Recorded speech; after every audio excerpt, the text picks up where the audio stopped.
बिस्मिल्लाहिर्रहमानिर्रहीम। Dear students, online classes में आपको खुशामदीद कहता हूँ। आज की हमारी class PHY 304 heat and thermodynamics के सिलसिले में इंटरनल एनर्जी के बारे में होगी। इंटरनल एनर्जी को पढ़ने से पहले हमें मैक्रोस्कोपिक एनर्जी के बारे में थोड़ा सा आइडिया होना चाहिए। मैक्रोस्कोपिक एनर्जी का मतलब कि वो एनर्जी जो हमें ज़ाहिरी तौर पे नज़र आ रही होती है, जबकि इंटरनल एनर्जी असल में इनविजिबल माइक्रोस्कोपिक एनर्जी है। आइए अब हम इसके बारे में डिस्कस करते हैं। अब माइक्रोस्कोपिक पार्टिकल्स में अगर हम देखें तो ओवरऑल बॉडी की एनर्जी काइनेटिक एनर्जी हो सकती है या पोटेंशियल एनर्जी हो सकती है, लेकिन हर बॉडी के अंदर जब वो बिल्कुल रेस्ट पे भी हो और उसको किसी सरफेस के ऊपर हमने इस तरह रखा हुआ कि पोटेंशियल एनर्जी भी ना हो या मिनिमम हो, तो उसके बावजूद उसके अंदर एक एनर्जी हो सकती है due to its atomic motion, लेकिन वो एनर्जी हमें नजर नहीं आती। ये माइक्रोस्कोपिक लेवल पे एनर्जी होगी। मिसाल के तौर पे अगर एक हमारे पास गैस का कंटेनर है, वो एक लेवल पे पड़ा हुआ है, तो वहां पे वो स्टेबल है, मोशन नहीं है उसमें। वो अगर हम उस पूरे कंटेनर की बात कर लें या एक फुटबॉल की बात कर लें, तो उसके पोटेंशियल एनर्जी काइनेटिक एनर्जी तो ना होने के बराबर या जीरो हो सकती है, लेकिन देखा जाए तो उसके अंदर जो मॉलिक्यूल गैस के मॉलिक्यूल फील्ड हैं, they are in random motion, और उसकी मोशन बाद मीटर पर सेकंड किलोमीटर पर सेकंड तक भी हो सकती है डिपेंडिंग अपॉन द टेम्परेचर। तो वहां पे वो एनर्जी जो जितनी भी होगी वो इंटरनल एनर्जी कहलाएगी। तो अब हम इंटरनल एनर्जी को डिस्कस करते हैं कि इंटरनल एनर्जी की बात हम कैसे करेंगे।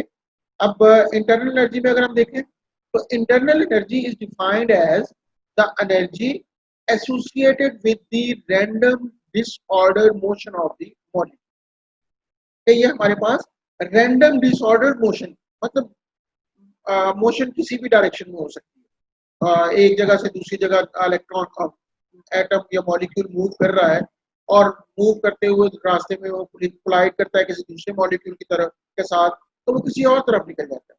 इसका मतलब ये हुआ कि इंटरनल एनर्जी रैंडम मोशन की वजह से हो सकती है। It is separated in scale from macroscopic order energy associated with moving object, and it is referred to as invisible microscopic energy. तो इसका मतलब ये हुआ कि हम इसको मैक्रोस्कोपिक से अलग बात कर रहे थे।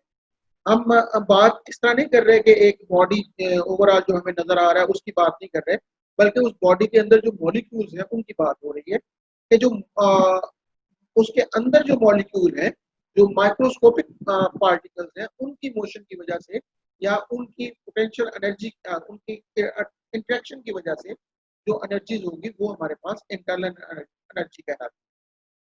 और इसको हम एक एग्जांपल के साथ अगर कहना चाहें कि फर्ज करें कि एक रूम टेम्परेचर के ऊपर एक ग्लास रखा हुआ है, ग्लास में पानी है, पानी भी साकन है, ग्लास भी साकन है, टेबल टॉप पे पड़ा हुआ है। तो यहाँ पर देखा जाए तो इसकी पोटेंशियल एनर्जी और काइनेटिक एनर्जी को हम अपेरेंटली जीरो कह सकते हैं। अब अगर हम इसको माइक्रोस्कोपिकली देखें तो उस सूरत में क्या हर चीज साकन है? ऐसा नहीं है, हर चीज साकन नहीं है। कुछ चीजें उसके अंदर जो मॉलिक्यूल वाटर के मॉलिक्यूल्स हैं, they are moving hundreds of metre per second. अब इसका मतलब ये हुआ कि ओवरऑल तो पानी या ग्लास साकन नजर आ रहा है, लेकिन पानी के मॉलिक्यूल बहुत तेजी से मूव कर रहे हैं। तो इसका मतलब ये हुआ कि हमारे पास ग्लास के अंदर कोई ना कोई एनर्जी मौजूद है जो कि टेबल टॉप पे पड़ा हुआ है। अब वो ग्लास के अंदर जो एनर्जी है वो अपेरेंटली नजर नहीं आती। उसकी वजह ये है कि वो मैक्रोस्कोपिक लेवल पर नहीं है। मैक्रो और माइक्रो का डिफरेंस आपको शायद पता होगा।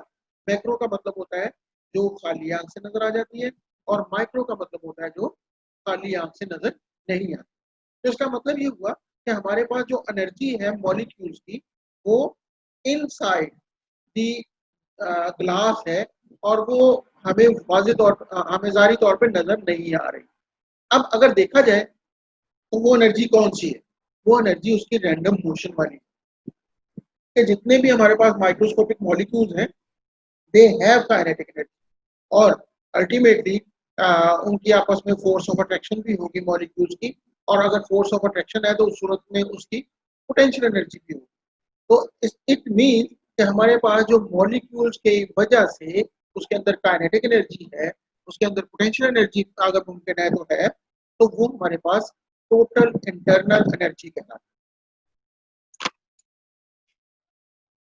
है। ओके जी, अब आवाज ठीक है जी? जी सर। अच्छा, जी सर। ओके। चलें जी, मैं दोबारा इसी पॉइंट की तरफ आ रहा हूँ कि अगर हमारे पास पानी के ग्लास को, जो अभी हम ऊपर एग्जांपल ले रहे थे वाटर ऑफ ग्लास की, तो उसको अगर हम थ्रो कर दें। जी अलीना, आपने कोई क्वेश्चन पूछना है?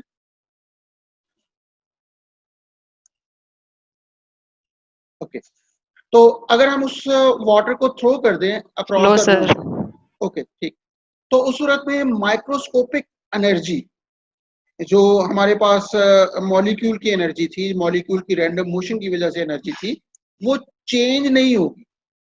वजह क्या है कि अगर हम उन मॉलिक्यूल्स तमाम की एनर्जी कैलकुलेट करें ना, वो तो हो सकता है कितने जाउल हो जाए, और इतनी ज्यादा एनर्जी हमें नजर नहीं आएगी। हमें नजर आएगी वही सिर्फ जो हमने उस वाटर के ऊपर वर्क किया होगा, और उस वर्क की वजह से जो इम्पैक्ट हो सकता है वही होगा। इसके अलावा वो जो उसकी इंटरनल एनर्जी, वो हमारे किसी काम इस सेंस में नहीं आ सकती। तो यही हमारे पास असल में माइक्रोस्कोपिक एनर्जी, जो जिसको हम इंटरनल एनर्जी का नाम दे रहे हैं, कि इसी वजह से हम उसको इंटरनल एनर्जी कह रहे हैं कि ये हमारे पास ओवरऑल हमें नजर नहीं आ रही होती, ये एक तरह की हिडन एनर्जी होती है। अब अगर हम इसको सिंबॉलिकली रिप्रेजेंट करना चाहें तो हम आमतौर पे यू सिंबल यूज करते हैं इंटरनल एनर्जी को जाहिर करने के लिए। उसके बाद एक आइडियल गैस में हमने देखा है कि हमारे पास, अगर आपने उसके पॉइंट्स पढ़े हो तो उसमें हमने ये कहा था कि there is no interaction between the molecules and the molecules are in random motion, they collide with each other and the force upon each other is only when they collide with each other. यानी हम देखते हैं कि molecule के पास सिर्फ और सिर्फ kinetic energy होती है, उसकी कोई पोटेंशियल एनर्जी नहीं होती, क्योंकि पोटेंशियल एनर्जी होती है due to the interaction, force of attraction हो, फोर्स ऑफ रिपल्शन हो। अब वहां पे तो फोर्स ऑफ अट्रैक्शन और रिपल्शन होती नहीं है मॉलिक्यूल्स के दरमियान, तो इसका मतलब ये है कि वहां पे इंटरनल एनर्जी जीरो होगी, सॉरी, वहां पे पोटेंशियल एनर्जी जीरो होगी। तो इट मींस कि हमारे पास जो इंटरनल एनर्जी होगी वो सिर्फ और सिर्फ रह जाती है काइनेटिक एनर्जी की फॉर्म। तो इसका मतलब ये हुआ कि हमारे पास पोटेंशियल एनर्जी इंटरमॉलिक्यूलर फोर्सेस की वजह से है, उसको हम जीरो अगर मान लें तो हमारे पास मॉलिक्यूल की एनर्जी सिर्फ और सिर्फ काइनेटिक एनर्जी की वजह से हो सकती है। ये हमारे पास आइडियल गैस की बात हो रही है। रियल गैसेस में इंटरमॉलिक्यूलर फोर्सेस जीरो नहीं होती। हम एक टॉपिक के बाद जब अगला टॉपिक पढ़ेंगे तो वांडरवाल फोर्सेस वगैरह के बारे में पढ़ेंगे, तो हमें पता चलेगा कि मॉलिक्यूल्स के दरमियान इंटरेक्शन होती है, तो रियल गैसेस के मॉलिक्यूल्स के दरमियान। अब यहाँ पर कि हमारे पास internal energy totally kinetic energy होती है because potential energy is zero. अब अगर हम बात करें इंटरनल एनर्जी को इस रेफरेंस से, कि फर्ज करें कि हम एक वाटर को हीट अप करते हैं और वाटर को हीट अप करने के बाद वो स्टीम में बदल जाता है, तो अब अगर वो स्टीम में बदलती है तो स्टीम में बदलने के लिए हमें फेज चेंज करना पड़ता है उसका, यानी लिक्विड से वो गैसेस फॉर्म में बदलती है।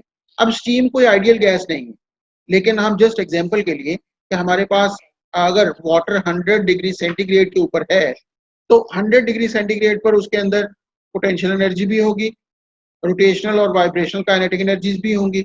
वजह उसकी ये है कि potential energy molecule of water एक दूसरे के करीब करीब होने की वजह से एक दूसरे पर फोर्स ऑफ अट्रैक्शन काज कर सकते हैं।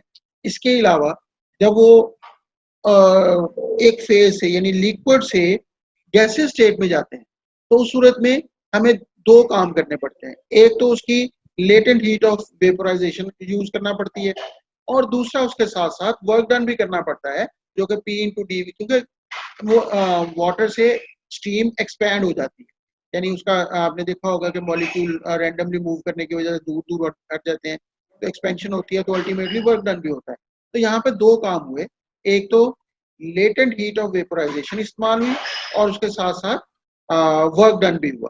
अब इन दोनों कामों की वजह से हमारे पास जो टोटल एनर्जी बन जाती है वो प्योरली काइनेटिक एनर्जी रह जाती है। मॉलिक्यूल दूर होने की वजह से पोटेंशियल एनर्जी यहाँ पे खत्म हो जाती है, तो ट्रांसलेशनल काइनेटिक एनर्जी असल में इंटरनल एनर्जी के बराबर हो जाती है। यहाँ पे मैंने लिखा हुआ है, while steam at 100 degrees Celsius is not strictly an ideal gas, the diagram illustrates the fact that the phase change to the gaseous state leaves only the kinetic portion of the internal energy. पहले जो हमारे पास potential energy थी वो molecule एक दूसरे के इतने करीब थे कि वो आपस में जुड़े हुए थे, इसी वजह से वो लिक्विड थे। लेकिन जब वो मॉलिक्यूल एक दूसरे से दूर हट गए तो उस सूरत में ये टोटल हमारे पास ट्रांसलेशनल काइनेटिक एनर्जी ही बच जाती है स्टीम की सूरत में। तो ये हमारे पास इसका मतलब ये हुआ कि internal energy will be the kinetic energy.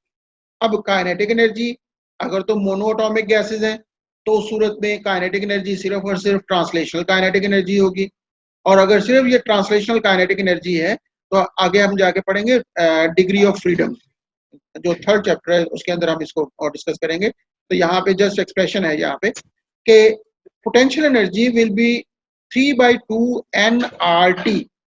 यहाँ पे 3/2 में 3 is the degree of freedom.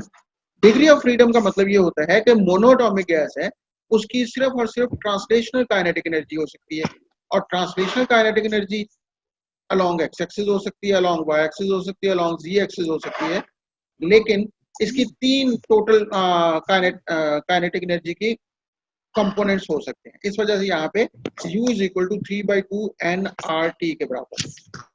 इसके अलावा अगर हम पॉलीएटॉमिक की बात करें जिसमें डायटॉमिक गैस हो सकती है या मल्टी एटॉमिक गैसेस हो सकती हैं, तो उस सूरत में दो और तरह की एनर्जीज भी आ जाती है कि एक मॉलिक्यूल अगर दो एटम से मिलकर बन रहा है या दो डिफरेंट एटम से मिलकर बन रहा है तो उस सूरत में वहां पे वाइब्रेशनल काइनेटिक एनर्जी भी हो सकती है। इसके साथ साथ वहां पे रोटेशनल काइनेटिक एनर्जी भी हो सकती है, वो अपने सेंटर ऑफ एक्सिस के गिर्द घूम भी सकते हैं। तो उस सूरत में वहां पे डिग्री ऑफ फ्रीडम 5 हो जाती है। तो बेसिकली यहाँ पे formula U is equal to 5/2 nRT के बराबर हो जाता है, जबकि F यहाँ पे डिग्री ऑफ फ्रीडम है, यानी number of active degree of freedom.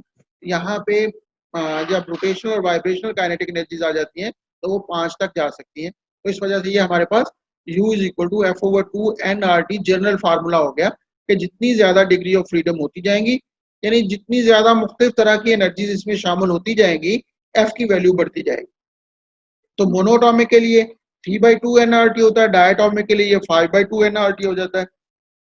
इसी तरीके से हमारे पास ये पोटेंशियल एनर्जी का एक्सप्रेशन बढ़ता है।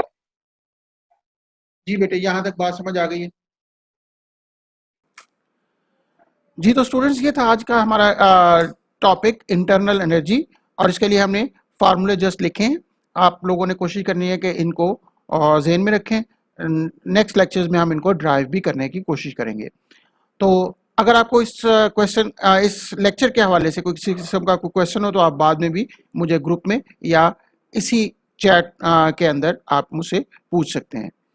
अगली वीडियो तक के लिए अल्लाह हाफिज।